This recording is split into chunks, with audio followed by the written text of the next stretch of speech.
Tonda MacCharles writes for the Toronto Star. Bob Fife is bureau chief for the Globe Mail. And we've just found out tomorrow's channel changer is a national pharmacare plan they're going to unveil.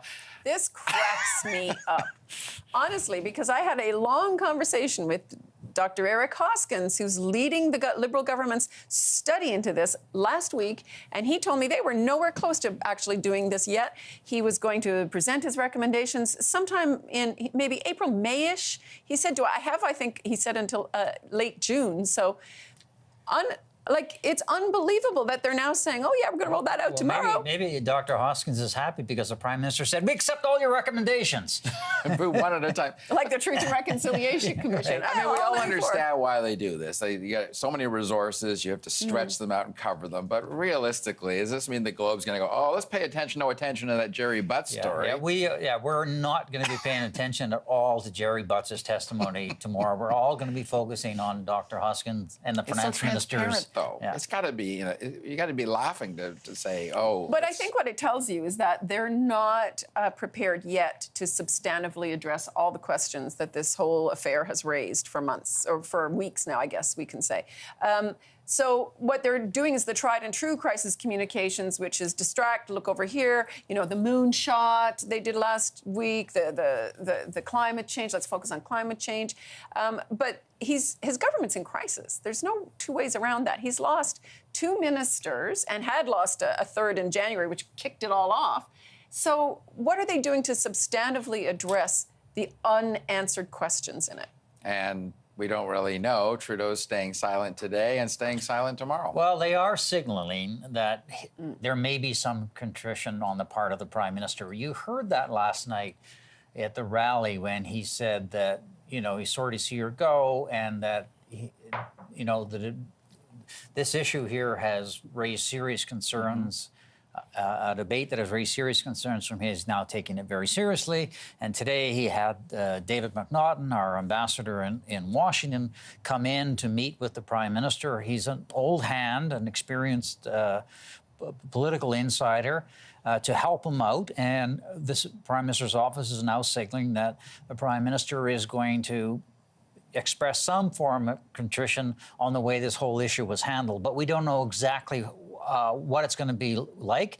It'll probably come sometime after Gerald Butts' testimony and the clerk's testimony tomorrow. So maybe on Thursday we'll hear what the Prime Minister has to say. How big of a sorry? I don't know. Oh, it's interesting. I think he had a chance to substantively address whatever contrition he felt and mistakes he might have made with his cabinet. And he lost a cabinet minister who yesterday told the entire country she's not satisfied with the explanations, and that it was mishandled, and she no longer has the confidence to remain at the cabinet table and defend the decisions and the handling of it. So I think that tells us a little bit something that we haven't, unless, Trudeau was going to ring up Jane Philpott today and say, listen, Jane, it was all a big mistake, come back, all is forgiven. Can't do it. No. I mean, it's starting to hit in the polls. We'll bring in this latest one from Nick Nanos, showing the Conservatives, albeit well within the margin of error. But look at those numbers; they're in the lead. Although Trudeau's preferred Prime Minister ratings are still much higher than Andrew Scheer's, but it's starting to bite, Bob. It's biting. It's also another. You had Susan Smith on your show, I think, a week ago, and she was saying, "Oh, this is nothing. This is inside the bubble." She's a Liberal insider. She couldn't have been more wrong. Liberal MPs who are now in the ridings are saying this has hit the street. It's in the church basements. It's in the coffee shops. It's in the taxi cabs. People are talking about this, and largely because I think they were riveted by the testimony of Jody Wilson-Raybould, and also people just know the difference here. You had a well-connected Quebec company that got a special, they're trying to get a special deal that they know they wouldn't get for a small business or anybody else. People can see through that. And Mr. Trudeau's story has changed from one day to the next. And when it hits the street, you're in trouble. I'm curious, you both know Gerald Butts reasonably well.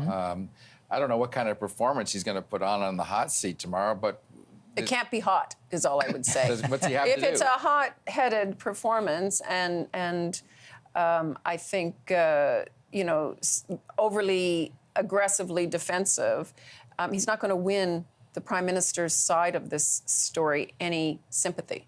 Right. And I think he probably knows that. He's been a debater. He met the PM and the entourage when they were all at McGill in the debating club. I guess Trudeau wasn't in the club, but you know, he knows how to debate. He can push back pretty strongly. We'll see. His job number one tomorrow, I think, is either to fall on his sword or defend the Prime Minister, right? Well, that's look, what I expect. He said he had no sword to fall on, but anyway. Well, look, I mean, I think what he would be wise to do is to go in there and say, we were doing this because we really did care about these jobs. We had the best interest of the country at heart. We overplayed our hand. Obviously, we didn't listen to Jody Wilson-Raybould, and we should have. We're sorry for that. But it wasn't that we were trying to do something illegal. It wasn't that we were trying to do something wrong. We were overplaying our hand because we were so concerned about potential job losses. That would give the Prime Minister an out the following day to come out and say, sorry, we won't do this again. But I'm not sure he's going to do that. He may very well come in there and try to discredit Jody Wilson-Raybould with emails and his own version of events. And if he does that, it's going to be a different taint on the government. Can he win? You got a sense today already, and a little bit last night as well, from ministers who are talking about the importance of the team and the importance of playing and pitching for the team. And Chrystia Freeland was using those terms today. And I think that Butts might present it as this was an all of government, everybody's trying to do the right thing.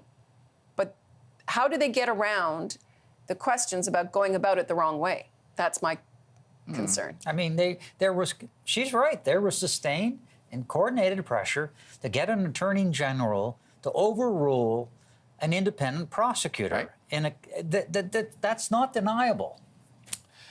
Well, fasten your seatbelts, everyone. We'll see if what kind of Butts protection Justin Trudeau can count on tomorrow.